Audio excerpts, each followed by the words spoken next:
2022년 마지막 주가 시작이 됐습니다. 올해를 정리하면서 언론사마다 올해의 인물 발표하고 있는데요. 미국 타임지가 선정한 올해 떠오르는 100인, 영국 BBC 올해의 여성 100인, 그리고 블룸버그 올해의 50인에 모두 뽑힌 인물이 있습니다. 바로 박지원 전 민주당 비대위원장. 최연소 제1야당 대표가 됐지만 82일 만에 그 자리에서 물러났고요. 당대표 출마가 좌절된 뒤에는 사실상 두문불출했죠. 그러는 사이 82일간의 경험을 담은 책을 썼다고 합니다. 이상한 나라의 박지현을 펴낸 박지현 전 비대위원장 오늘 직접 만나보죠. 어서 오십시오. 안녕하세요. 오랜만입니다. 박지원입니다. 아니 어떻게 우리나라 언론보다 외국에서 더 주목을 받으세요? 그러게요. 네, 저도 그게 조금 신기하긴 했는데 예. 아무래도 외국 언론에서도 그냥 우리나라 정치권이 쓰고 버리려다가 살아남은 게 좀 신기했나 보다. 뭐 이런 생각도 했고요. 예. 또 남성 중심 사회인 대한민국에서 여성의 좀 인권을 위해서 싸워온 이력도 좀 주목받을 만한 거 아니었나 싶었습니다. 그런 것들을 평가해서 네. 여기저기서 정말 올해의 인물로 뽑히셨더라고요. 아니 그나저나 한 반년 동안 뭐 하셨나 했더니 책 쓰셨어요. 열심히 썼습니다. 근데 책 제목이 좀 이상해요. 네. 이상해요. 다시 말하면 좀 재밌어요. 이상한 나라의 박지현? 맞습니다. 이상한 나라의 박지현. 여기서 이상한 나라는 어디입니까? 이상한 민주당이 될 수도 있고요. 이상한 여의도가 될 수도 있고 이상한 나라가 될 수도 있겠죠. 이상한 나라에서 겪은 이야기들을 가감없이 청년의 시각에서 예. 풀어내려고 했습니다. 그 이상한 나라에서 겪은 82일간의 경험담을 녹여 넣은 에세이. 네, 이제 82일간의 경험담도 녹아져 있고요. 네. 또 당대표 출마 좌절된 이야기도 이제 들어가 있고 또 최근까지 이제 발생했던 이태원 이제 12구 참사나 또 앞으로 제가 그리고자 하는 그런 나라에 대한 네. 이야기도 담겨 있습니다. 아직 뭐 책이 나온 게 아니기 때문에 제가 읽어보질 않아서 궁금한 네. 게 굉장히 많은데요. 그 이상한 나라에서 목격한 여러 가지 것들 중에 가장 이상한 건 뭐였습니까? 많이 다 이상해서 가장 이상한 거를 꼽기가 참 어려운데 그러니까 정치를 하려고 시작한 분들 모두 처음에는 다 내가 우리 나라를 위해서 한번 희생해 봐야겠다 이런 마음으로 정치를 시작하셨을 거라고 저는 그럴 믿어요. 거예요. 예. 근데 이 여의도 정치권 안에만 들어가면 그 마음보다는 이제 나라를 위한 국민을 위한 마음보다는 공천을 위한 그런 정치인이 되어가는 모습을 보면서 이거 너무 이상하다라는 생각을 했었고요. 또 잘못한 거 고치자고 해놓고 사과하면 안 된다고 하고 뭐 뼈를 깎는 각오로 달라지겠다 하면은 해놓고 또 썩은 살도 도려내지 못하는 그런 모습이었죠. 그게 정말 이상했습니다. 이렇게 쓰셨더라고요. 언젠간 다른 국회의원들처럼 대의보다 공천에 목매는 정치인이 되어 있지 않을까 하는 두려운 마음도 있다. 절대 그렇게 되지 말자고 그렇게 될 것 같으면 이 이상한 곳에서 빠져나가자 이렇게 다짐했다. 뭐 네. 이런 구절이 있다고. 기성 정치인들에 대해서 이제 많이 실망을 했다는 생각이 드는데 청년 정치에 대해서도 이렇게 언급을 하셨어요. 청년들이 정치를 통해 세상을 바꿔보겠다고 나섰는데 정치권은 왜 다 큰 청년들을 어린아이 취급하며 침묵을 강요하려 드는 걸까? 냄새나는 고인물을 정화하기 위해 돌을 던질 청년 정치인들이 꼭 필요한 때다. 이렇게 쓰셨어요. 사실 이게 올해 정치판의 큰 특징을 꼽자면 거대 양당의 대표로 청년이 세워졌다가 그 두 명이 모두 짧은 시간 안에 그 자리에서 물러난 거. 네, 이게 큰 특징 아니겠습니까? 맞습니다.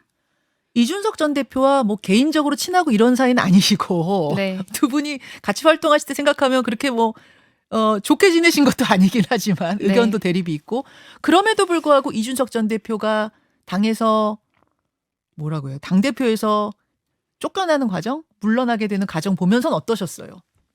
아무래도 같은 청년이다 보니까 많은 분께서 공통점을 찾고 싶어 하시는 것 같더라고요. 근데 이준석 전 대표랑 저랑 10살 차이 나거든요. 같은 청년으로 묶이기에는 약간 네. 억울하세요? 네, 조금 억울하고요. 굳이 따지자면 예. MZ라고 하잖아요. 네. 어떻게 나누냐에 따라 다르긴 하지만 이준석 전 대표가 M이라면 저는 이제 G세대. G예요. 네. 아. 그렇게 좀 나눌 수 예, 있고요. 일단 약간 선은 긋고. 네, 일단 약간 선 긋고요. 예. 그럼에도 공통점이 있다면 둘 다 물러서지 않고 기성정치 들이받았다라는 공통점이 있다고 생각합니다. 다만 이준석 전 대표의 뭐 이대남 전략 또 이제 세대 갈라치기는 분명히 비판받아야죠. 비판받아야 하는데 또 성상납 의혹으로부터도 자유롭지 못하잖아요. 근데 우리가 다 알고 있다시피 이준석 전 대표가 성상납 의혹 때문에 자리에서 내려온 게 아니라 윤석열 대통령 눈밖에 나와서 내려온 거잖아요. 그러니까 이준석 전 대표도 저는 그대로 물러나진 않을 거라고 보고요. 총선 앞두고 새로운 길을 모색하지 않을까 생각합니다. 근데 그게 창당이든 아니면 뭐 당내에서 내부 투쟁이든 쉽지 않을 거라고 생각합니다.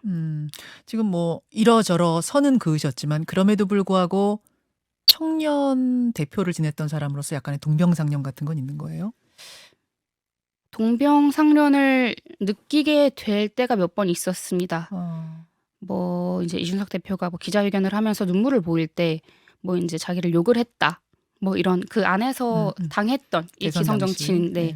기성 정치인들에게 당했던 일화들을 이야기를 할 때 좀 공감이 가더라고요. 그러셨어요. 네. 그런가 하면 민주당에 대해서도 쓴소리를 책에 가감없이 쓰셨다고 해요. 이런 식으로. 말의 향연은 계속되는데 행동은 없는 민주당. 국민은 무서워하지 않고 강성 팬덤만 무서워하는 정치인. 국민의 권리가 아니라 정치인의 기득권을 지키기 위한 온갖 권모술수가 난무하는 여의도. 이곳은 나에게 이상한 토끼굴이었다. 이렇게 쓰셨네요. 네, 제가 이제 이상한 나라의 박지연이라고 이름을 지은 게 그 이상한 나라의 앨리스라는 동화는 다들 아시잖아요. 네. 앨리스가 들어간 토끼굴은 상식과 논리로 이해되지 않는 이상한 나라였습니다. 근데 제가 들어간 여의도라는 굴도 그런 이상한 나라였기 때문에 이상한 나라의 앨리스가 아니라 이상한 나라의 박지연이다 이런 생각도 많이 했고 제가 예전에는 추적단 불꽃 활동하면서 네. 그 N번방 추적할 때 그때 봤던 N번방이 내가 들어간 첫 번째 이상한 굴이 아니었을까 그런 생각도 많이 들더라고요. 책을 쓰면서 아, 내가 정말 이상한 곳에 있구나. 이 이상한 것을 정상으로 돌려야겠구나. 라는 생각들 많이 했습니다. 첫 번째 이상한 굴이 N번방이었는데 두 번째 이상한 굴이 여의도 정치판이에요? 둘 다 너무 이상하죠. 네. 야, 진짜 여의도의 기성 정치인들이 많이 뼈아파해야 될 대목이네요. 맞습니다. 그래 주셨으면 좋겠어요. 그래요. 박지현 전 민주당 비대위원장 지금 만나고 있습니다. 현안으로 좀 가보죠. 네. 검찰이 성남FC 의혹으로 이재명 당대표에게 소환장을 보냈습니다. 출석해서 조사를 받느냐 마느냐 가지고 지금 고민 중으로 알려졌는데 당당히 나가라 그러셨네요. 네, 당당히 나가셔야죠. 아니 근데 소환 불응 주장하시는 분들은 나가나 안 나거나 뭐 기소는 될 거고 괜히 포토라인 세워가지고 망신 주려는 거 아니냐. 그 작전에 말려들면 안 된다. 이렇게도 말씀하시는데. 언제까지 안 나갈 수 없는 문제잖아요.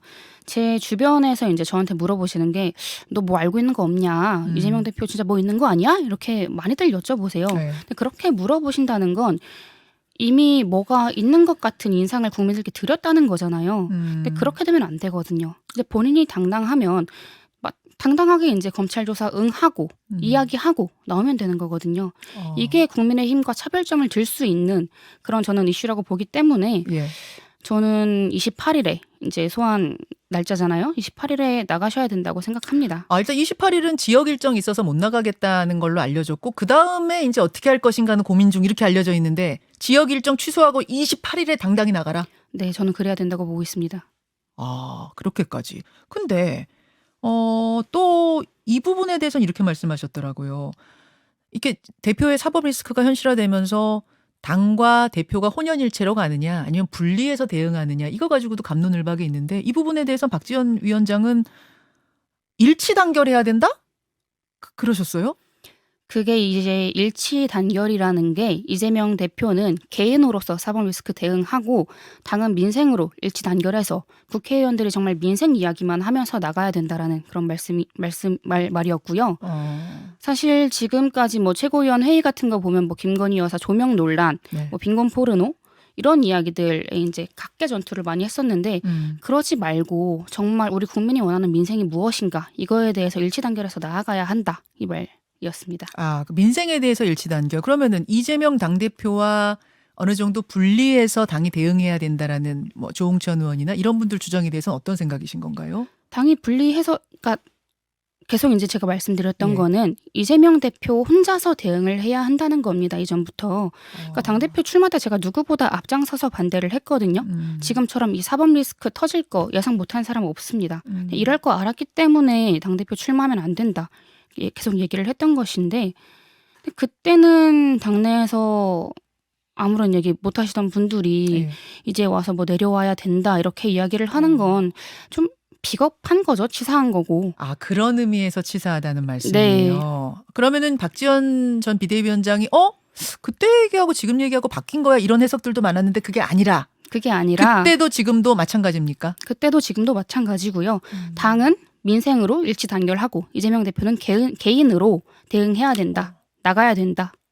이 말씀입니다. 소환에도 응하고 그럼 대표직도 뭐 무죄 입증할 때까지는 내려놔야 된다고 보시는 거예요? 아니요. 내려놔야 된다라고 생각은 하지 않고요. 그것까지는 아니고요. 네, 이재명 대표도 어찌 됐든 간에 국민과 당원들이 뽑은 선출된 당대표입니다. 그렇기 때문에 이제 내려놓는 것은 지금의 역할은 아니라고 생각합니다. 근데 분리대응 말씀하시는 분들은 대표직 내려놔야지 당하고 분리된다 이거 아니었어요? 그렇게 주장을 하시는 분들도 있죠. 근데 그럴 거였으면 애초에 예. 당대표 출마한다고 할 때부터 목소리를 내셨어야죠. 예. 지금은 그럼 대표직은 유지한 채 분리대응을 어떻게 하나요? 이제 사법 리스크에 대해서 저는 그게 분리대응을 한다라는 것 자체가 검찰 조사에 순순히 응하는 것, 그냥 제대로 당해주는 것, 당할 만큼 당해줘야 국민들께서도 아유, 이건 정말 검찰 탄압이다. 이거는 정말 정적을 내쫓으려는 윤석열 정권의 이런 문제를 이제 좀 보실 수 있을 거라고 생각을 하거든요. 그런 의미에서. 네. 알겠습니다. 더불어민주당 박지원 전 비대위원장 지금 만나고 있습니다. 책 내용 중에 보니까 아직 전투는 끝나지 않았다. 2024 총선에서 586 기득권 용태로는 다시 불을 뿜을 것이다. 이런 표현이 있다고 해요. 네. 586 용태론 지난번에도 나왔다가 또 쑥 들어가고 했던 건데 이번에 또 나올 거라고 보세요? 제가 이제 그 당시에 586 용태론 이야기했을 때 많은 지적을 받았던 것 중에 하나가 TPO가 안 맞다. 그러니까 시간, 네. 뭐 장소, 상황이 안 맞다였잖아요. 지금 선거 바로 앞두고 할 얘기는 아니지 뭐 그런 거였잖아요. 네, 그런 얘기였잖아요. 예. 근데 2024년 총선이야말로 너무 적절한 TPO가 아닌가. 이 586 용태가 빛을 발하기 너무 적절한 TPO다. 왜 그렇게? 라는 생각을 이제 좀 했는데요. 그러니까 민주당이나 국민의힘이나 지금 이 적대적 공존에 기반한 혐오 정치하고 있습니다. 언제까지 이 혐오 정치 할 수 없잖아요. 그러니까 결국 청년 정치는 이 적대적 공존 정치와의 결별을 이미 한다고 생각하고요. 그 길로 나아가기 위해서 지금 많은 청년이 힘을 합치고 있어요. 그래서 나이만 젊은 청년 정치가 아니라 예. 정말 정책과 아젠다로 무장하는 청년 정치의 힘을 국민 앞에 반드시 보여드리겠습니다. 뭐 하실 거예요 앞으로 박지원 전 비대위원장? 이제 책은 쓰셨고 또 올해의 인물로도 뽑혔고 이제는 뭘 생각하고 계십니까? 일단 책을 썼으니까 예. 책을 매개로 전국 다니면서 이제 국민분들, 당원분들 만나면서 여러 이야기를 좀 들어보려고 합니다.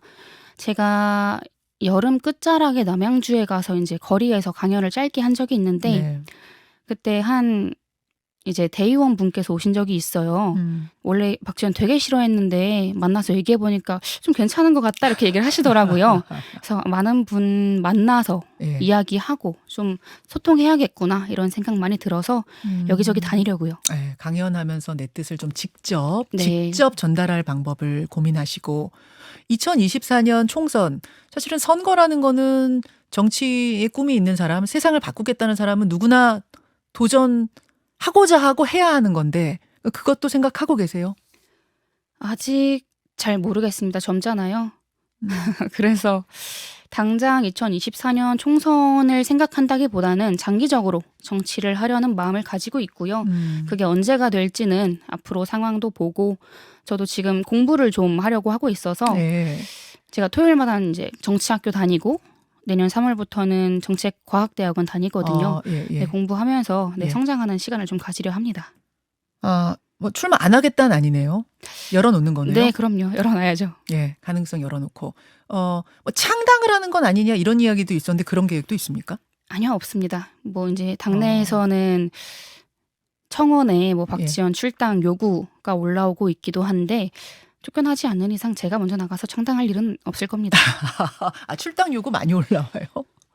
제가 최근까지 듣기로 2만 명 조금 안 되는 걸로 알고 있습니다. 5만 명이 돼야 이제 당에서 응답하는 걸로 알고 있거든요. 예.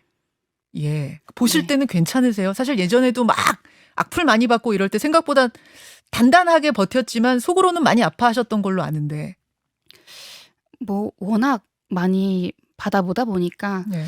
그 정도는 괜찮은 것 같습니다. 알겠습니다. 네. 예. 이상한 나라의 박지현이라는 책을 이제 인쇄소로 넘기신 거죠? 인쇄소로 넘겨서 저는 금주 중에 이제 받아보고요. 아, 예, 예. 네, 이제 시키시는 분들은 다음 주 1월 초에 좀 받아보실 수 있지 않을까 싶습니다. 예. 책을 들고 돌아온 박지현 전 민주당 비대위원장 오랜만에 직접 만나봤습니다. 오늘 고맙습니다. 감사합니다. 김현정의 뉴스쇼는 시청자 여러분의 참여를 기다립니다. 구독과 좋아요, 댓글 잊지 않으셨죠? 알림 설정을 해두시면 평일 아침 7시 20분 실시간 라이브도 참여하실 수 있습니다.